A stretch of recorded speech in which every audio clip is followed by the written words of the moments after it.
llegamos al capítulo 8.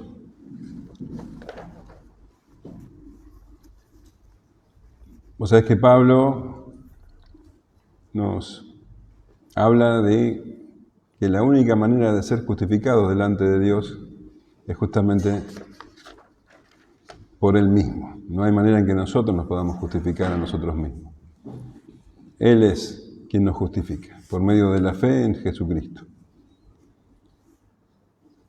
Pablo describe nuestra condición en los primeros capítulos de Romanos. Estamos todos bajo pecado, absolutamente todas las personas, no hay nadie que no esté en esa condición. Y la única manera entonces de poder ir al cielo es por medio de Jesucristo, por la fe en Jesucristo. Él consiguió con su obra de redención nuestra salvación. Esa justificación trae muchos beneficios en nuestras vidas, beneficios concretos, acá, en este mundo, en esta tierra, en esta vida. Tenemos paz para con Dios, dice Pablo, seguridad. Tenemos santificación, podemos de a poco, muy de a poco, tomar esa semejanza a Dios, al Señor, a Jesucristo, que se borró por completo con la caída. El hombre fue hecho a imagen y semejanza de Dios, pero el pecado borró esa semejanza. Pero ahora por medio de Jesucristo, de a poquito vamos teniendo nuevamente semejanza a Dios. Entonces tenemos, como resultado de la paz con Dios, tenemos la santificación. Esto quiere decir que tenemos libertad. Antes éramos esclavos, ahora tenemos libertad del pecado y libertad de la ley. Aunque todavía el pecado es un problema para nosotros. Y Pablo lo describe como que tenemos un intruso, nuestro viejo hombre, la naturaleza pecaminosa. Alguien que hace que nosotros hagamos lo que no queremos hacer. Con nuestra mente queremos obedecer a Dios, pero dice con nuestros miembros obedecemos a la ley del pecado. Una ley, como un principio, como una fuerza que nos lleva a pecar. Y Pablo exclama al final del capítulo 7, dice: miserable de mí, ¿quién me librará de este cuerpo de muerte? Miserable de mí. Qué miserable soy, qué desgraciado soy. Quiero hacer lo bueno y no puedo. ¿Quién me librará de este cuerpo de muerte? Gracias a Dios por Jesucristo. Él es el que nos libra. Y así llegamos al final del capítulo 7 y comenzamos el capítulo 8, donde Pablo continúa hablando de los beneficios de la justificación y sigue con este razonamiento. Gracias a Dios por Jesucristo, porque Él nos libra de ese cuerpo de muerte. Porque aunque tengamos lucha y muchas veces hagamos cosas que no queremos hacer, y muchas veces nos sintamos frustrados y creamos que le fallamos a Dios y que merecemos la condenación, bueno, acá Pablo dice, no es así. No hay ninguna condenación para los que están en Cristo Jesús. Así que de esto se trata el capítulo 8. Uno de los más maravillosos resultados de la justificación. El capítulo 8 habla de nada menos que del Espíritu Santo. El Espíritu Santo mora en nosotros como resultado de la justificación. Y aunque tenemos lucha, como veíamos en el capítulo 7, en el capítulo 8 veremos que por medio del Espíritu Santo somos, ¿qué? Más que vencedores, más que vencedores en Cristo Jesús. Así que este capítulo 8 es una joya. Y bueno, se ha hablado tanto de este capítulo 8. Y vos fijate, por ejemplo, Un comentarista describe el capítulo 8 como el santuario interior de la catedral de la fe cristiana. Otro dice que es el capítulo de los capítulos para la vida del creyente. Otro dice que si la Escritura es un anillo, el capítulo y Romanos es la joya del anillo, el capítulo 8 es el brillo del anillo, es el resplandor. En este capítulo se nos habla de que no tenemos condenación, no hay ninguna, dice, ninguna condenación. Que recibimos el espíritu de adopción, que somos hijos de Dios, que somos coherederos con Cristo, que nuestros cuerpos van a ser vivificados, que cualquier sea la circunstancia en que nosotros vivamos, es para nuestro bien, que nadie nos puede acusar, que nada nos puede separar de su amor y que somos más que vencedores en Él. Así que bueno, ese es el capítulo 8 de Romanos, y el que vamos a comenzar a leer hoy. Hoy vamos a leer los primeros versículos, hasta el versículo 11. Ahora pues ninguna condenación hay para los que están en Cristo Jesús, los que no andan conforme a la carne, sino conforme al Espíritu. Porque la ley del Espíritu de vida en Cristo Jesús me ha librado de la ley del pecado y de la muerte. Porque lo que era imposible para la ley, por cuanto era débil por la carne, Dios, enviando a su Hijo en semejanza de carne de pecado y a causa del pecado, condenó al pecado en la carne, para que la justicia de la ley se cumpliese en nosotros, que no andamos conforme a la carne, sino conforme al Espíritu. Porque los que son de la carne piensan en las cosas de la carne, pero los que son del Espíritu, en las cosas del Espíritu. Porque el ocuparse de la carne es muerte, pero el ocuparse del Espíritu es vida y paz. Por cuanto los designios de la carne son enemistad contra Dios, porque no se sujetan a la ley de Dios ni tampoco pueden, y los que viven según la carne no pueden agradar a Dios. Mas vosotros no vivís según la carne, sino según el Espíritu, si es que el Espíritu de Dios mora en vosotros. Y si alguno no tiene el Espíritu de Cristo, no es de él. Pero si Cristo está en vosotros, el cuerpo en verdad está muerto a causa del pecado, mas el Espíritu vive a causa de la justicia. Que ha fallado de una manera tan repetida y siempre con las mismas cosas, que, bueno, que el Señor te descarta. Y de hecho hay muchas iglesias que enseñan eso, que si vos pecás y no te arrepentís enseguida, si no pedís perdón enseguida, y te morís sin haber pedido perdón, te vas al infierno. Eso es lo que muchos enseñan. Me acuerdo de haber hablado con un pastor en particular que él decía, si yo peco y salgo a la calle y me piso un auto, me voy al infierno. Eso es lo que él enseñaba en su iglesia. Y verdaderamente esto trae temor, trae, las personas que están con esa idea, si son verdaderos creyentes, no pueden vivir en gozo y paz. Van en contra de lo que dice la Escritura, porque Pablo dice, casi no hay condenación. ¿Así dice?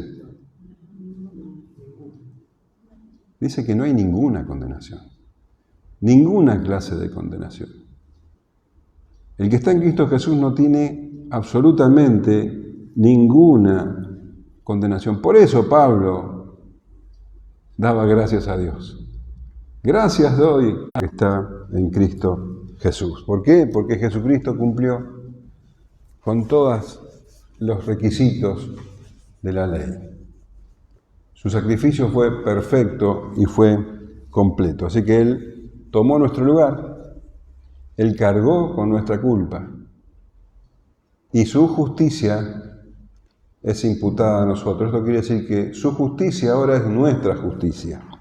Segunda de Corintios 5:21 dice, el que no conoció pecado, por nosotros lo hizo pecado, para que nosotros fuésemos hechos justicia de Dios en Él. Entonces, vos podés considerar por un momento que el Señor Jesús puede estar en condenación. ¿Te parece que eso puede pasar? El Señor Jesús nunca estaría en condenación. Bueno, si Él nunca puede estar en condenación, tampoco nosotros. Nosotros, los que estamos en Él. Entonces, el Señor Jesús dijo en Juan 3:18, el que en Él cree no es condenado, pero el que no cree ya ha sido condenado, porque no ha creído en el nombre del unigénito Hijo de Dios. En 5:18 de Juan dice, de cierto os digo, el que oye mi palabra y cree al que me envió, tiene vida eterna, y no vendrá a condenación, mas ha pasado de muerte a vida. Entonces sí, estamos en un proceso, el proceso de la santificación, sí, tenemos lucha, y muchas veces esa lucha nos agota y nos decepciona de nosotros mismos, pero tenemos que tener la completa seguridad de que no hay ninguna condenación sobre nosotros, de ninguna manera.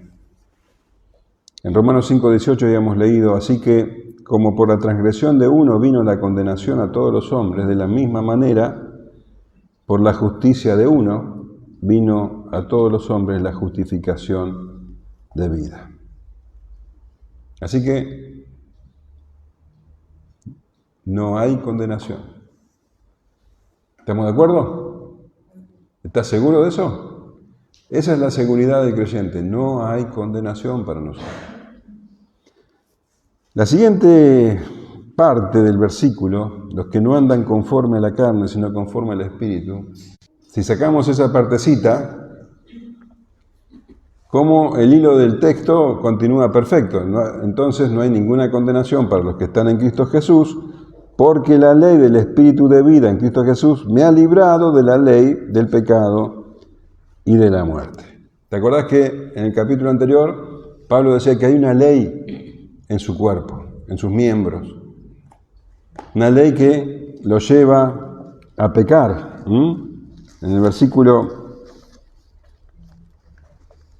21 dice, así que queriendo yo hacer el bien, hallo esta ley, que el mal está en mí, porque según el hombre interior me deleito en la ley de Dios, pero veo otra ley en mis miembros que se rebela contra la ley de mi mente y que me lleva cautivo a la ley del pecado que está en mis miembros. Entonces, en nosotros está esa fuerza, esa ley del pecado y de la muerte. Pero dice que aún hay una ley superior que opera en nosotros,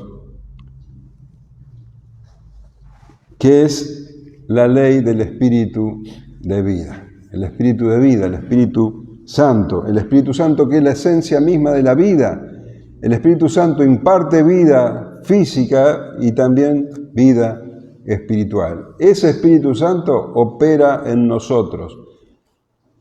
Y su poder es mucho mayor que el de la ley del pecado y de la muerte, que también opera en nosotros. Juan 6:73 leemos, el Espíritu es el que da vida, la carne para nada aprovecha, las palabras que yo os he hablado son espíritu y son vida. Segunda de Corintios 3:6 dice, el cual asimismo nos hizo ministros competentes del nuevo pacto, no de la letra, sino del Espíritu, porque la letra mata, mas el Espíritu vivifica. Gálatas 6:8, porque el que siembra para su carne, de la carne segará corrupción, mas el que siembra para el Espíritu, del Espíritu segará vida eterna. Entonces, en nosotros está operando esta fuerza poderosa, que es el Espíritu de vida, el Espíritu Santo, que nos da el poder para vencer la ley del pecado que también está en nosotros, la ley del pecado y de la muerte. Quiere decir que esa ley del pecado que está dentro nuestro, ese intruso del que hablábamos el jueves pasado, realmente está en nosotros y es un serio problema para nosotros. Pero no estamos indefensos ante él, porque el Espíritu de vida, el Espíritu Santo, está operando en nosotros, conduciéndonos a la santificación.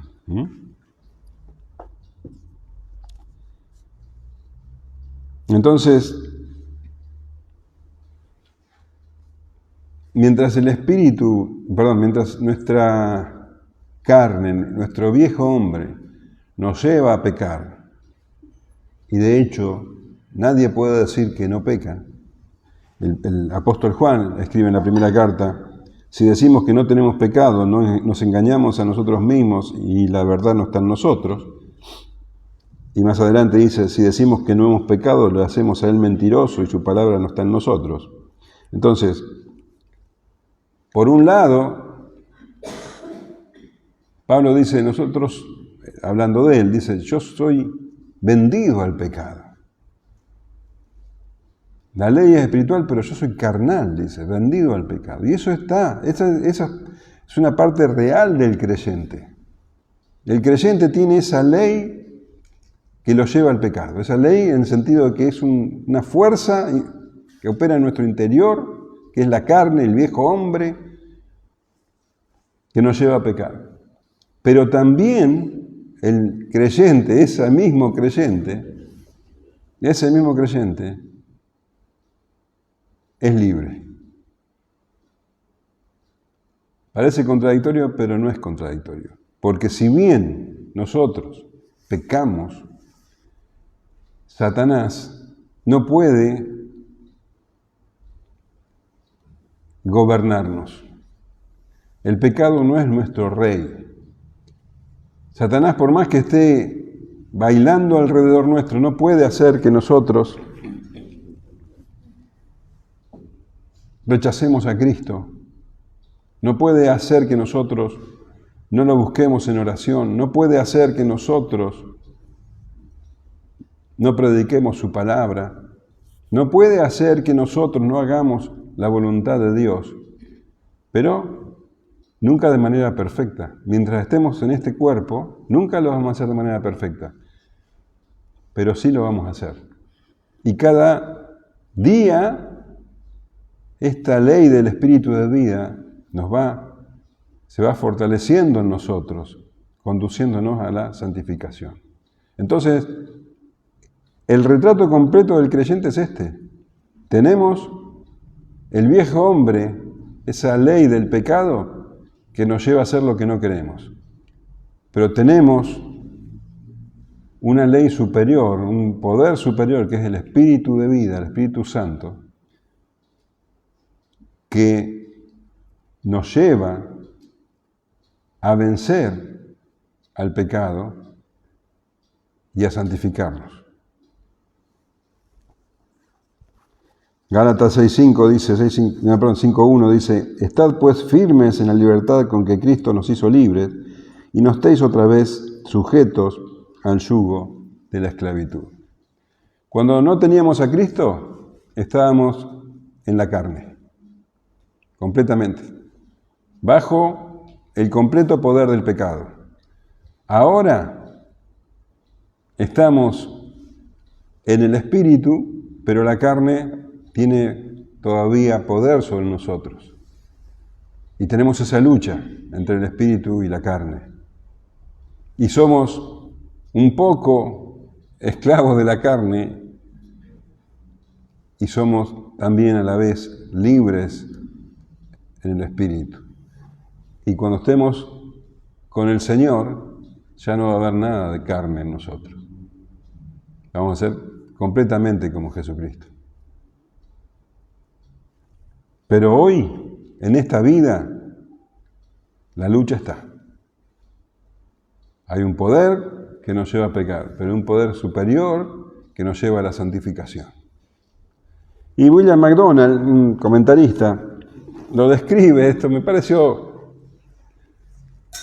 linda la forma en que lo describe, así que se las voy a leer. Tal vez a ustedes les puede edificar también. Es como la ley de la gravedad, dice William McDonald. Cuando echas una pelota al aire, vuelve a descender porque es más pesada que el aire que desplaza. Un ave viviente es también más pesado que el aire que desplaza, pero cuando lo echas al aire, emprende el vuelo a las alturas. La ley de vida en el ave vence la ley de gravedad. Y así el Espíritu Santo de la vida de resurrección del Señor Jesús, liberando al creyente de la ley del pecado y de la muerte. Así actúa, falta una palabra acá, así actuaría de esa manera, dándonos la fuerza, el poder para vencer al viejo hombre. Porque dice, lo que era imposible para la ley, por cuanto era débil por la carne, Dios, enviando a su Hijo en semejanza de carne de pecado y a causa del pecado, condenó al pecado en la carne.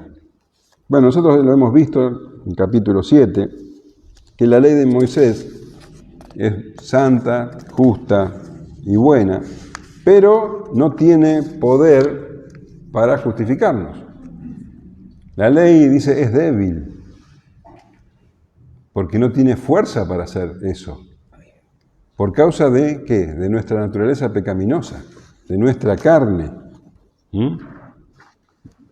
La ley no puede hacer que nosotros podamos vencer a la carne, pero Dios hizo lo que tenía que hacer para que eso ocurriera. A causa del pecado, Dios envió a su Hijo, a Jesucristo, para que Él pudiera condenar el pecado en la carne. Ahora dice que Él vino en semejanza de carne de pecado. No vino en carne de pecado. Porque Él no tenía pecado. Él no tenía en sí mismo la naturaleza pecaminosa. Por eso dice en semejanza de carne de pecado. Para que alguien pudiera salvarnos del pecado, no tenía que tener pecado. Entonces, la naturaleza pecaminosa no estaba en Él. Él no tenía lo que nosotros conocemos como carne, naturaleza pecaminosa. Pero sí, todas las consecuencias del pecado las sufrió en su cuerpo. O sea, Él, como cualquier persona, sufrió debilidades, como cualquier persona sufrió dolor y también muerte. O sea, la semejanza de carne de pecado es que Él no tenía pecado, pero en todo lo demás era un hombre. ¿Se entiende? Hebreos 4:15 dice, porque no tenemos un sumo sacerdote que no pueda compadecerse de nuestras debilidades, sino uno que fue tentado en todo según nuestra semejanza, pero sin pecado. Él era igual a nosotros, pero sin pecado. Por eso es en semejanza de carne de pecado. No tenía pecado. Entonces Dios envió a su Hijo en semejanza de carne de pecado para que la justicia de la ley se cumpliese en nosotros. Que no andamos conforme a la carne, sino conforme al Espíritu. Acá sí aparece esta frase. Entonces, en un sentido, claramente el Señor Jesús cumplió con todos los requisitos de la ley. Y como Él cumplió con todos los requisitos de la ley, como Él era perfectamente justo, como no había ninguna clase de pecado ni de ningún tipo en Él, cumplió todos los requisitos de la ley y murió siendo justo para que su justicia sea imputada a todos los que creemos en Él. ¿Sí? Ahora, ese sacrificio también logró lo que era imposible para la ley, que nosotros también podemos cumplir con la ley de Dios. La ley de Dios, vos sabés que toda la ley se resume en 2 mandamientos. Amarás a Dios con toda tu mente, con toda tu alma, con toda tu fuerza y con toda tu alma. No, de repente, bueno. Y al prójimo como a ti mismo. O sea, toda la ley se resume en eso. La ley no tenía el poder para que nosotros pudiéramos hacer eso, pero Jesucristo, por medio de su sacrificio, logró que nosotros también pudiéramos cumplir con la ley, no de manera perfecta, pero ahora nuestra tendencia, nuestro anhelo, nuestro motor de vida es amar a Dios y amar al prójimo. Esto es algo que fue anunciado en el Antiguo Testamento. El profeta Ezequiel dice, Ezequiel 36, 26, os daré corazón nuevo y pondré espíritu nuevo dentro de vosotros, y quitaré de vuestra carne el corazón de piedra y os daré un corazón de carne, y pondré dentro de vosotros mi espíritu, y haré que andéis en mis estatutos, y guardéis mis preceptos, y los pongáis por obra. Ahora tenemos un corazón nuevo, tenemos el espíritu de vida en nosotros, y podemos entonces cumplir con la justicia de la ley. Ahora, fíjate que dice, para que la justicia de la ley se cumpliese en nosotros, que no andamos conforme a la carne, sino conforme al Espíritu. No es que no tenemos la carne, no es que ya la carne no está, pero ya no andamos conforme a la carne, andamos conforme al Espíritu.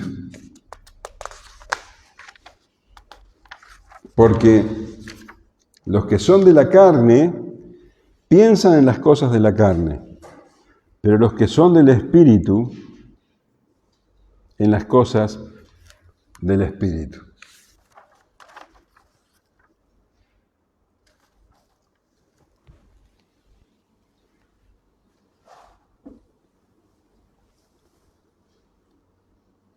No, fíjate que dice que la justicia de la ley se cumple en nosotros. ¿Qué es pensar en las cosas del Espíritu? Justamente eso. Pensar en cumplir con la ley de Dios, amar a Dios y amar al prójimo. Los que son del Espíritu piensan en las cosas del Espíritu. Los que son de la carne están completamente enfocados en lo que le dicta su naturaleza pecaminosa. Los que son del Espíritu se someten a la dirección del Espíritu. Los que son de la carne siguen los designios de la carne. Entonces, fíjate que habla de qué, de pensamiento. Quiere decir que el campo de batalla entre la carne y el espíritu, ¿dónde está? En la mente. Colosenses 3.1 dice así, pero te voy a leer la Nueva Traducción Viviente. Ya que han sido resucitados a una vida nueva con Cristo, pongan la mira en las verdades del cielo, donde Cristo está sentado en el lugar de honor a la derecha de Dios. Piensen en las cosas del cielo, no en las de la tierra, pues ustedes han muerto a esta vida y su verdadera vida está escondida con Cristo en Dios. Entonces, bueno, este es un buen parámetro para ver si nosotros verdaderamente andamos en la carne o andamos en el espíritu. Estamos hablando de cuál es el motor de tu vida, a eso nos referimos. Porque aún el creyente piensa, tenemos la lucha con la carne, pero estamos hablando de qué es lo que te motiva, cuál es lo que ocupa tu mente. Entonces, acá dice que los de la carne piensan en las cosas de la carne, y los que están en el espíritu, los que son del espíritu, en las cosas del espíritu. Entonces vos tenés que preguntarte, ¿qué es lo que ocupa tu mente todo el tiempo? ¿En qué cosas pensás todo el tiempo? ¿Cuáles son los temas de conversación que vos preferís? Los que piensan en las cosas de la carne solamente es porque son de la carne. Los que son del Espíritu piensan en las cosas del Espíritu. Revisá tus pensamientos, tus anhelos, tus deseos, tus temas de conversación, tus proyectos. ¿En qué invertís tu tiempo, tu esfuerzo, tu dinero? Porque dice en el versículo 6, porque el ocuparse de la carne es muerte, pero el ocuparse del Espíritu es vida y paz. Y no hay una posición intermedia, ¿viste? Están los que se ocupan de la carne, los que son de la carne, o los que son del Espíritu. Por eso yo te vuelvo a recalcar que se trata de cuál es la disposición básica de tu vida, cuál es la dirección básica de tu vida.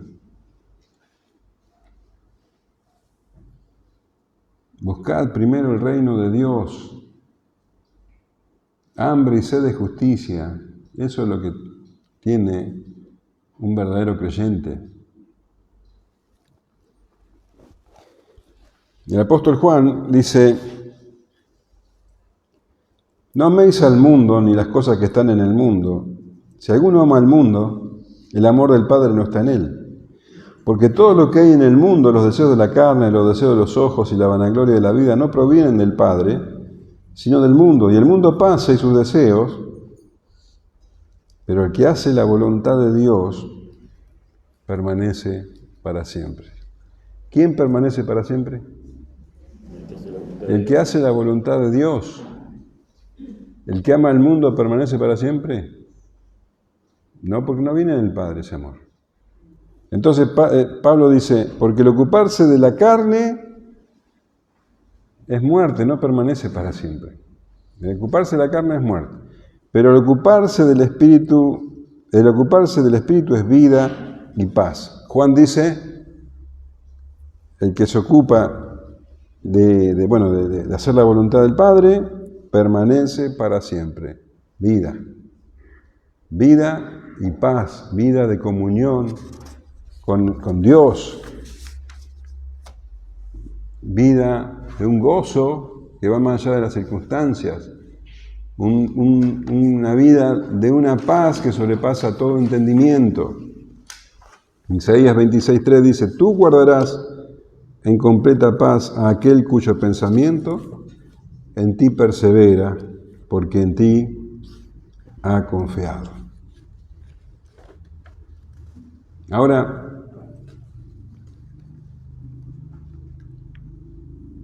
esto significa que el creyente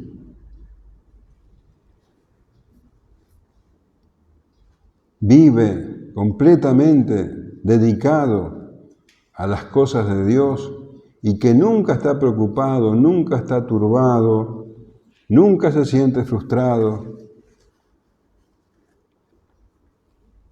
Y vuelvo a decirte, no, porque ¿qué hay dentro de nosotros? Ese intruso, esa naturaleza pecaminosa. Y hay una lucha muy grande dentro nuestro.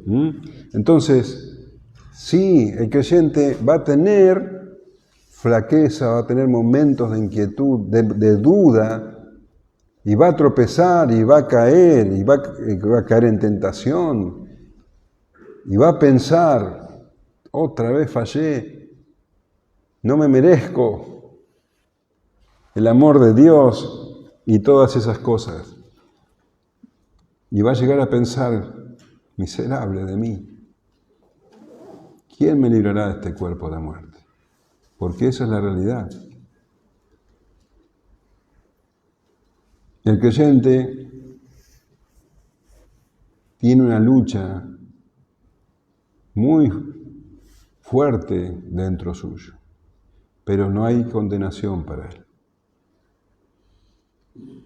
Porque el que comenzó la buena obra en él, dice, la perfeccionará hasta el día de Jesucristo. ¿Vos pensás que el apóstol Pedro ahora está en el infierno? ¿Qué decís vos? No.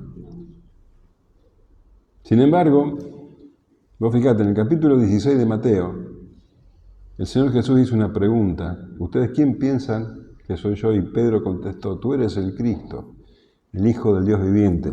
Y el Señor les dio unas palabras de bienaventuranzas maravillosas. Mirá, respondiendo Simón Pedro dijo, tú eres el Cristo, el Hijo del Dios viviente. Entonces le respondió Jesús, bienaventurado eres, Simón, hijo de Jonás, porque no te lo reveló carne ni sangre, sino mi Padre que está en los cielos.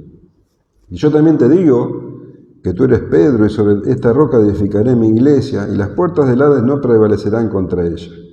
Y a ti te daré las llaves del reino de los cielos, y todo lo que atares en la tierra será atado en los cielos, y todo lo que desatares en la tierra será desatado en los cielos. ¿Te imaginas Pedro escuchando estas palabras, sintiéndose en la gloria, y 3 minutos después lo encontramos al mismo Pedro tratando de darle consejos al Señor Jesús, consejos de sabiduría humana, que la palabra dice que esa sabiduría es terrenal y diabólica.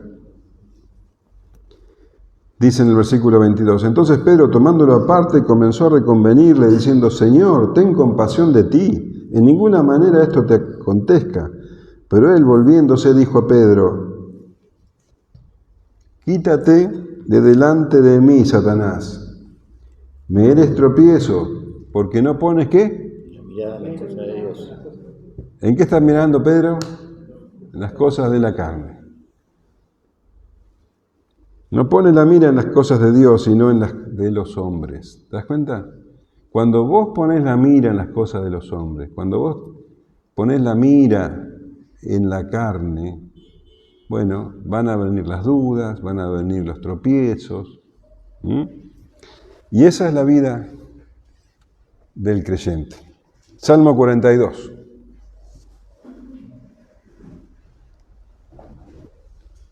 Nueva traducción viviente. Día y noche solo me alimento de lágrimas, mientras que mis enemigos se burlan continuamente diciendo, ¿dónde está ese Dios tuyo? Se me destroza el corazón al recordar cómo solían ser las cosas. Yo caminaba entre la multitud de adoradores, encabezaba una gran procesión hacia la casa de Dios, cantando de alegría y dando gracias en medio del sonido de una gran celebración. ¿Por qué estoy desanimado? ¿Por qué está tan triste mi corazón? Pondré mi esperanza en Dios, lo alabaré otra vez, mi Salvador y mi Dios.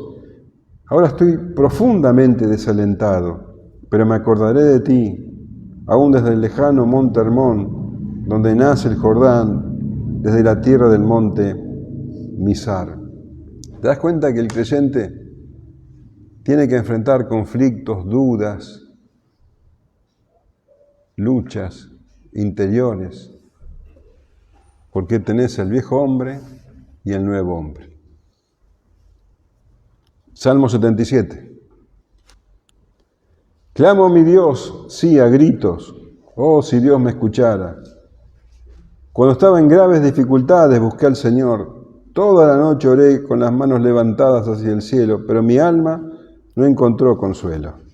Pienso en Dios y gimo, abrumado de tanto anhelar su ayuda, pero no me dejas dormir. Estoy tan afligido que ni siquiera puedo orar. Pienso en los viejos tiempos que acabaron hace tanto, cuando mis noches estaban llenas de alegres canciones. Ahora busco en mi alma y considero la diferencia. ¿Me habrá rechazado para siempre el Señor? ¿Nunca más volverá a ser bondadoso conmigo? Se ha ido para siempre su amor inagotable. Han dejado de cumplirse sus promesas para siempre. ¿Se ha olvidado Dios de ser bondadoso? ¿Habrá cerrado de un portazo la entrada a su compasión? Y yo digo, este es mi destino. El Altísimo volvió su mano contra mí. Pero después me acuerdo de todo lo que has hecho, Señor. Recuerdo tus obras maravillosas de tiempos pasados. Siempre están en mis pensamientos. No puedo dejar de pensar en tus obras poderosas. Oh Dios, tus caminos son santos. ¿Existe algún Dios tan poderoso como tú? Eres el Dios de grandes maravillas. demuestras tu increíble poder entre las naciones. ¿Te das cuenta? Desilusión, tristeza, esa lucha y vuelve la fe y vuelven las dudas. Ahora,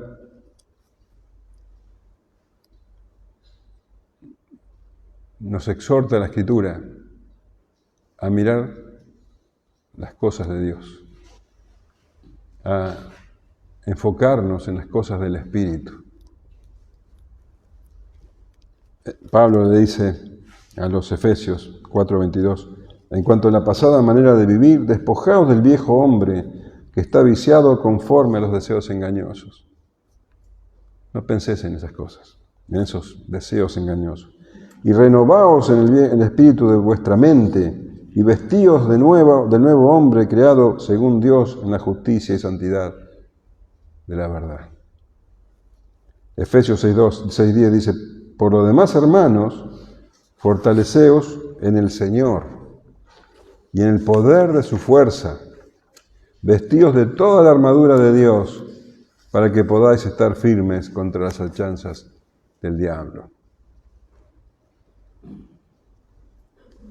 Filipenses 4:6. Por nada estéis afanosos, sino sean conocidas vuestras peticiones delante de Dios en toda oración y ruego con acción de gracias. Y la paz de Dios, que sobrepasa todo entendimiento, guardará vuestros corazones y vuestros pensamientos en Cristo Jesús. Por lo demás, hermanos, todo lo que es verdadero, todo lo honesto, todo lo justo, todo lo puro, todo lo amable, todo lo que es de buen nombre, si hay virtud alguna, si algo digno de alabanza, en esto pensad. Lo que aprendisteis y recibisteis y oísteis y visteis en mí, esto haced, y el Dios de paz estará con vosotros. Hebreos 12:3. Considerad a aquel que sufrió tal contradicción de pecadores contra sí mismo, para que vuestro ánimo no se canse hasta desmayar. Porque aún no habéis resistido hasta la sangre combatiendo contra el pecado. Todas estas cosas nos dice la Escritura para que nos enfoquemos en lo que tenemos que enfocarnos. Y cuando estamos desenfocados, volvamos. ¿En qué tenés que pensar? ¿Te das cuenta? Y si estás angustiado y dándole vuelta a las cosas, anda a orar. Y enfócate en Cristo. No alimentes al viejo hombre. Despojate del viejo hombre. No pensés como el viejo hombre. Ahora, tenemos el ejemplo de Pedro. Ahí tenés Pedro, cuando estaba enfocado en el Señor, su mirada puesta en el Señor, caminó sobre las aguas. ¿Te acordás? Pero cuando empezó a mirar las circunstancias, se vino abajo. Mateo 14:29. Y él dijo, ven. Y descendiendo Pedro de la barca, andaba sobre las aguas para ir a Jesús. Pero al ver el fuerte viento, tuvo miedo. Y comenzando a hundirse, dio voces diciendo, Señor, sálvame. Al momento, extendiendo la mano, asió de él y le dijo, hombre de poca fe, ¿por qué dudaste?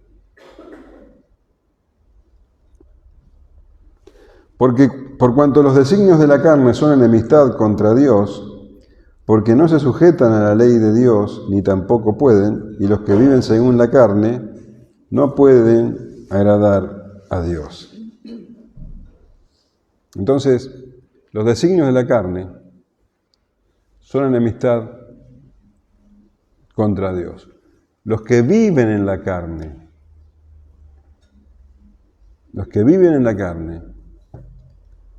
es decir, los que están, con sus mentes centrados en sí mismos. Ellos son el centro de todo.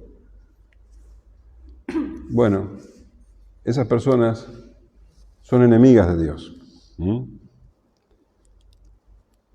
la Nueva Traducción Viviente dice, pues la naturaleza pecaminosa es enemiga de Dios siempre y nunca obedeció las leyes de Dios y jamás lo hará.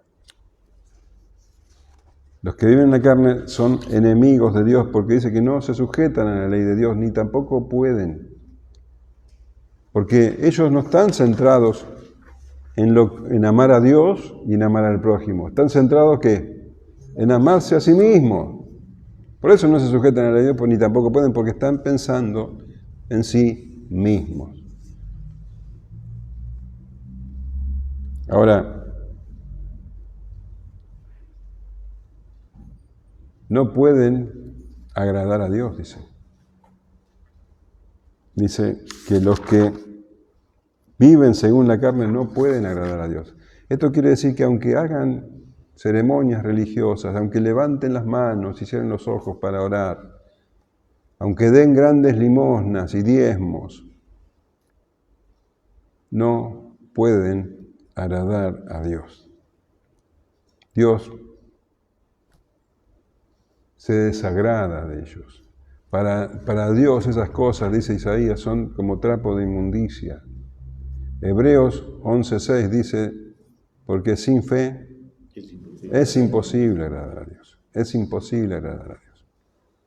Entonces, por más que hagan ritos y esfuerzos y se vayan de rodillas a algún lugar sagrado, según ellos, no pueden agradar a Dios. Mas vosotros, dice Pablo, no vivís según la carne. Le está hablando, bueno, obviamente a la iglesia de Roma. Ustedes no viven según la carne, sino según el Espíritu, si es que el Espíritu de Dios mora en vosotros. Si alguno tiene el Espíritu de Cristo, no es de él. ¿Te das cuenta? Vos, por más que tengas una lucha dentro tuyo, no vivís según la carne, sino según el Espíritu. Y acá hay otra, así como en el versículo 1 había un error, acá también hay otro error. Son dos palabritas que habría que tacharlas, porque le sacan fuerza al versículo. No es si es que el Espíritu de Dios mora en vosotros, sino dado que, porque. Las otras traducciones, dice, Dios habla hoy, pero ustedes ya no viven según sus inclinaciones, sino según el Espíritu, puesto que el Espíritu de Dios vive en ustedes. No es si es que, no hay una condición ahí, es una seguridad. Como el Espíritu de Dios vive en ustedes, entonces ustedes viven según el Espíritu. La Biblia textual, la Reina Valera textual, dice, pero vosotros no estáis en la carne, sino en el Espíritu, por cuanto el Espíritu de Dios vive en ustedes. ¿Se entiende? Entonces, ¿ustedes tienen luchas? Sí, tienen luchas. ¿Es difícil la lucha? Sí, es difícil, pero ustedes no están en la carne. Porque aunque la lucha es difícil, el Espíritu los lleva a amar a Dios y amar al prójimo. A buscar cumplir con la ley de Dios. Entonces, es una seguridad gloriosa. Y acá tenemos que asombrarnos, aunque nos resulte tan familiar. Pero ¿te das cuenta de lo que dice? Que el Espíritu de Dios mora en nosotros. El Espíritu de Dios mora en nosotros. Acá habla del Espíritu de Dios, en otro versículo habla del Espíritu de Cristo. El Espíritu Santo mora en nosotros. Y si alguno no tiene el Espíritu de Cristo, no es de él. Entonces, él escribe a la iglesia de Roma. Él da por sentado que la inmensa mayoría de los hermanos de Roma tienen el Espíritu. Mas vosotros no vivís según la carne, sino según el Espíritu. Pero seguramente entre todos hay algunos religiosos, falsos, que si no tienen el Espíritu de Cristo, no es de él. Acá mismo está el Espíritu de Cristo, fíjate. Entonces, ¿cómo sabemos que tenemos el Espíritu de Cristo o que alguien tiene el Espíritu de Cristo? Porque busca cumplir con la ley. Amar a Dios, amar al prójimo.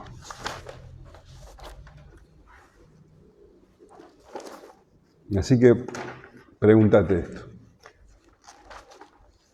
En primer lugar, el Espíritu no tiene como función hacernos caer, hacernos hablar en lenguas, ponernos en éxtasis o cosas así. El Espíritu de Cristo nos lleva a Cristo, nos lleva a conocer a Cristo. Entonces, el Espíritu te condujo a Cristo, te lleva a amar a Cristo, a conocer cada día más a Cristo, a honrarlo, a que otros lo conozcan. Te lleva a santificarte, a odiar el pecado. Y estos son indicios de que vos tenés el Espíritu de Cristo. Pero si el Espíritu está en vosotros, el cuerpo en verdad está muerto a causa del pecado, mas el Espíritu vive a causa de la justicia. Entonces, el hecho de que tengamos el Espíritu Santo no quiere decir que las consecuencias del pecado no continúan en nuestro cuerpo. Nuestro cuerpo se enferma y va camino a la muerte. Y Pablo habla ya en presente. El cuerpo en verdad está muerto porque es cuestión de tiempo. Es cuestión de tiempo de que este cuerpo deje de funcionar y de respirar. Pero no es el fin, porque el Espíritu vive a causa de la justicia. Gracias a que Jesús cumplió con la justicia de Dios, gracias a su justificación, el Espíritu nos da vida. Y dice, y si el Espíritu de aquel que levantó de los muertos a Jesús mora en vosotros, el que levantó de los muertos a Cristo Jesús vivificará también vuestros cuerpos mortales por su Espíritu que mora en vosotros. Así que ni la muerte es para nosotros un problema, al contrario, porque si el Espíritu de aquel que levantó de los muertos a Jesús mora en nosotros, es una garantía de que también va a levantarnos a nosotros de la muerte. Es el mismo Espíritu que levantó a Jesucristo de la muerte. Y Él va a vivificar nuestros cuerpos mortales. Entonces, la redención será completa. Nuestra alma y también nuestro cuerpo será redimido. 1 Tesalonicenses 4:16 dice, porque el Señor mismo, con voz de mando, con voz de arcángel y con trompeta de Dios, descenderá del cielo y los muertos en Cristo resucitarán primero. Luego nosotros, los que vivimos, los que hayamos quedado, seremos arrebatados juntamente con ellos en las nubes para recibir al Señor en el aire, y así estaremos siempre con el Señor. Por tanto, alentaos los unos a los otros con estas palabras.